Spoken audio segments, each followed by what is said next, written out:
Hello guys, कैसे हैं आप सब। होपफुली सब अच्छे होंगे एंड आई होप आपकी प्रिपरेशन ज़बरदस्त चल रही होगी। जैसे कि हम जानते हैं कि आज इकोनॉमिक सर्वे आया है, जिसमें हमारे देश के राष्ट्रपति प्रेसिडेंट रामनाथ कोविंद जी सुबह 11 बजे दोनों हाउसेस का जॉइंट सेशन कराए सेंट्रल हॉल में। और ये इकोनॉमिक सर्वे आज आया है। सो पहले मैं आपको क्लियर कर देता हूँ कि इकोनॉमिक सर्वे क्या होता है।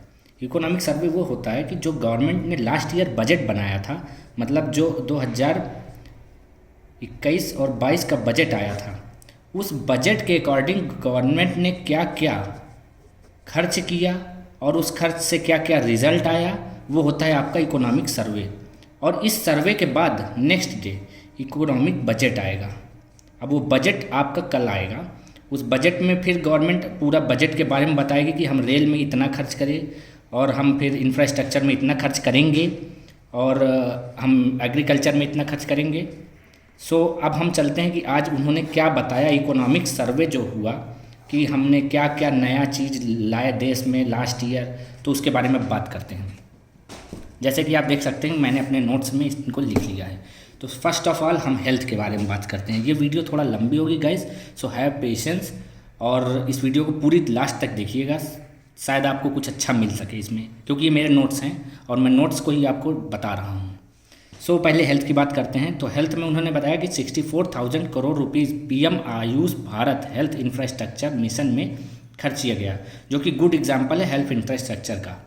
आयुष्मान भारत डिजिटल मिशन लाया गया था, उसमें कुछ पैसे खर्च किए गए थे।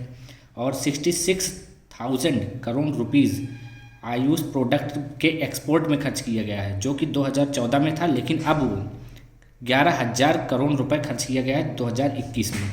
अगर हम बात करें फूड सिक्योरिटी के बारे में, फूड एंड सिक्योरिटी के बारे में, तो प्रधानमंत्री गरीब कल्याण अन्न योजना, जो योजना चल रही थी for free food for 80 crore people, 80 crore लोगों को फ्री में फूड दिया गया है 19 मंथ से, जो कि एक्सटेंड कर दिया गया है मार्च 2022 तक के लिए। ई श्रम पोर्टल बनवाया गया, जो कि अब तक 23 करोड़ लोग देश के ई श्रम पोर्टल से कनेक्ट हो चुके हैं। अगर हम बात करें इंफ्रास्ट्रक्चर के बारे में, जो कि हमारे राष्ट्रपति जी बताए, तो इंफ्रास्ट्रक्चर के बारे में उन्होंने क्या बताया, more than 2 crore pucca houses are given to the people by PM Awas Yojana. प्रधानमंत्री आवास योजना के तहत 2 करोड़ लोगों को पक्का हाउस दिया गया है। ये गांव के लोगों की बात हो रही है, ग्रामीण वाला, और अर्बन अलग है। बाई यूजिंग स्वामित्व योजना in 27,000 villages, more than 40 lakh cards are given to remove conflict between villagers and make affordable to take loan from the banks। स्वामित्व योजना की अगर हम बात करें तो स्वामित्व योजना ये पंचायती राज सिस्टम के द्वारा लाई गई थी, मिनिस्ट्री ऑफ पंचायती राज, और इसमें 27,000 विलेज में लाई गई है, जिसमें से 40 लाख लोगों को वो कार्ड दिया गया है, जिससे आपकी ये पक्का हो जाएगा कि ये आपकी ज़मीन है। सो उस कार्ड से 2 लोगों के बीच में, जैसे सपोज़ गांव में लड़ाई हो जाती है, तो वो विलेज में लड़ाई नहीं होगी 2 लोगों के बीच में। और दूसरी बात, उस कार्ड के थ्रू आप बैंक से लोन ले सकते हैं एज ए कोलेटरल। अब हम बात कर लेते हैं एग्रीकल्चर के बारे में। तो एग्रीकल्चर में उन्होंने बताया राबी और खरीफ क्रॉप के बारे में। तो राबी और खरीफ क्रॉप के बारे में उन्होंने बताया कि during rabi crop purchase 433 lakh metric ton 433 metric ton wheat purchased by government by this near about 50 lakh farmers get benefited. मतलब 433 लाख का मैट्रिक टन गेहूं खरीदा गया, जिससे 50 लाख किसानों को फ़ायदा मिल रहा है। ऑब्वियस सी बात है, अगर किसानों का जो गेहूं है वो खरीदा जाएगा तो किसानों को बेनिफिट होगा, जिससे वो पैसे पाएंगे, इकोनॉमिकली उनको सपोर्ट मिलेगा। अब अगर हम बात कर लेते हैं कि खरीफ क्रॉप में उन्होंने कितना खर्च किया, मतलब खरीदा, तो 9 लाख मैट्रिक टन उन्होंने राइस को खरीदा है बाय गवर्नमेंट के द्वारा खरीदा गया। By this near about 1 crore 30 lakh farmer gets benefited, 1 crore 30 lakh farmers benefit पाए। अब हॉर्टिकल्चर की बात कर लेते हैं। तो हॉर्टिकल्चर में honey production also improved and reached 1,25,000 metric ton, मतलब इतना ज़्यादा हनी प्रोडक्शन हो चुका है देश में। आगे अगर नेक्स्ट चैप्टर में हम बात करते हैं तो उन्होंने नेक्स्ट में क्या किया, स्मॉल फार्मर्स की बात कर लेते हैं। तो Pradhanmantri Kisan Samman Nidhi for 11 crore farmers amount given इतने करोड़ रुपए, मतलब 1,80,000 करोड़ रुपए प्रधानमंत्री किसान सम्मान निधि में दिया गया 11 लाख करोड़ किसानों को। फसल बीमा योजना में more than 8 crore farmers get benefited. फसल बीमा योजना के बारे में पढ़ लीजिए, समटाइम्स ये वनडे एग्जाम में भी पूछ लिया जाता है, यूपी के तो ज़्यादातर एग्जामों में आ जाता है। एग्रीकल्चर इंफ्रास्ट्रक्चर में उन्होंने क्या खर्च किया, एग्रीकल्चर की बात अगर कर लेते हैं तो about 11,000 crore invested on national mission of oil farms. Oil farms में लगभग 11,000 करोड़ रुपए खर्च किया गया। डाइवर्सिफिकेशन ऑफ क्रॉप्स को उन्होंने बहुत मोटिवेट किया।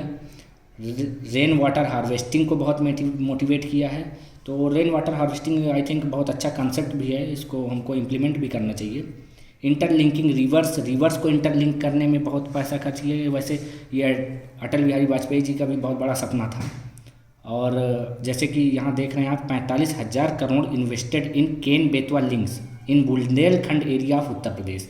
बुंदेलखंड एरिया साउथ साइड है उत्तर प्रदेश के। तो केन बेतवा को लिंक करने में 45,000 करोड़ रुपए खर्च किया गया। अब वुमेन एम्पावरमेंट की बात उन्होंने की, तो वुमेन एम्पावरमेंट पे अगर हम चलते हैं तो वुमेन एम्पावरमेंट में बात करते हैं। In 2021-22 year self help group SSG also benefited near about 28 lakh SSG get benefits from banks of 65,000 crore रुपए का उन्हें फायदा हुआ। Government gives skills to SSG women in field of banking so that, ताकि जो मतलब SSG में वुमेन्स रहती हैं वो गांव-गांव बैंक की स्कीम को पहुंचा सकें। उज्ज्वला योजना also improve the condition of women. वाकई में उज्ज्वला योजना का बहुत बेनिफिट दिखा है। मुद्रा योजना का भी बहुत बेनिफिट दिखा है। तो मुद्रा योजना आप कमेंट करके बताइएगा कि व्हाट इज़ मुद्रा योजना। बेटी बचाओ बेटी पढ़ाओ को ये गवर्नमेंट ने बहुत ही ज़्यादा मतलब इनकरेज किया है कि बेटी को बचाइए और बेटी को देन पढ़ाइए। और स्कूल गांव में अब आप देख भी सकते हैं कि गांव के स्कूलों में बहुत ज़्यादा एडमिशन हो रहा है लड़कियों का, गर्ल्स का। और उसके बाद उन्होंने इस चीज़ को बहुत इम्फेसिस किया है कि 18 साल से 21 साल को जो एज की गई है जो बिल की, अभी वो पार्लियामेंट पे ही है, मतलब एसेंट नहीं मिला उन्हें गवर्नमेंट प्रेसिडेंट का, मिल भी जाएगा। और उसके बाद जो बड़ा मेजर चेंज हुआ है NDA में गर्ल्स की एंट्री, तो उन्होंने बताया कि जून 2022 on June 2022 first batch admission लेगा NDA में, नेशनल डिफेंस एकेडमी में। स्पोर्ट्स की बात कर लेते हैं। स्पोर्ट्स को अब की हमारे देश ने बहुत ज़्यादा इनकरेज किया है क्योंकि स्पोर्ट्स में हमने बहुत मेडल भी जीता, फीडबैक भी अच्छा आया है। तो स्पोर्ट्स में मेडल इन टोक्यो ओलंपिक्स 7 आए हैं, medals in Tokyo Paralympics games में 19 आए हैं। गवर्नमेंट जो है इंडियन गवर्नमेंट वो एक centre for disability sports establish कर रही है ग्वालियर मध्य प्रदेश में।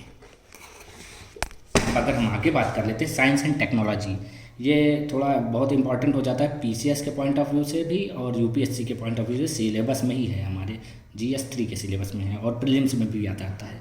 तो सेमीकंडक्टर, ये बहुत आजकल मतलब सेमीकंडक्टर बहुत ज़्यादा हाईलाइटेड टॉपिक था। सेमीकंडक्टर के फील्ड में गवर्नमेंट ने 76,000 करोड़ रुपए खर्च किया है। 5G कनेक्टिविटी को बहुत इम्फेसिस दिया गया और उन्होंने राष्ट्रपति जी ने कहा कि हमारे देश में सबसे सस्ता इंटरनेट भी मिल रहा है इस समय, और second largest producer of cellphone in the world हम हो चुके हैं इस समय करंट पोजीशन पे। कार्बन इमिशन की बात कर लें, जैसे कि हम सब जानते हैं कि अभी COP26 हुआ था, तो COP26 आप कमेंट करके बताइए कि कहाँ पे हुआ था, किस देश में और किस प्लेस पे। तो Indian government announce that by 2030 India will decrease carbon emission by 1 billion ton. 1 billion ton carbon emission हम कम कर देंगे 2030 तक। मे बी ये उससे भी हो सकता है, जैसे कि इलेक्ट्रिक कार आ जाएं, EVs कार से हो सकता है कम हम, या एफॉरेस्टेशन ज़्यादा कर दें, डिफॉरेस्टेशन कम करें और सोलर प्लेट्स का यूज़ करें, इससे भी हो सकता है कार्बन इमिशन कम, जो हमारा टारगेट है। और एक मेजर जो इन्होंने मतलब लिया था COP26 में कि हम 2070 तक कार्बन इमिशन 0 कर देंगे। ये बहुत बड़ा स्टेप था इंडियन गवर्नमेंट का, बहुत अच्छी बात है। और उसके बाद लास्ट जो बचा आर्ट एंड कल्चर पे, जैसे कि हम जानते हैं कि धोलावीरा, दुर्गा पूजा और रमप्पा टेम्पल, रुद्रेश्वरा टेम्पल जिसको हम कहते हैं, वो डिक्लेयर्स हुई हैं यूनेस्को वर्ल्ड हेरिटेज में। तो ये हमारे लिए बहुत ही बड़ा अचीवमेंट है कि हमारी दुर्गा पूजा, रमप्पा टेम्पल और धोलावीरा जो हड़प्पन साइट है, ये वर्ल्ड हेरिटेज यूनेस्को में आ गई हैं।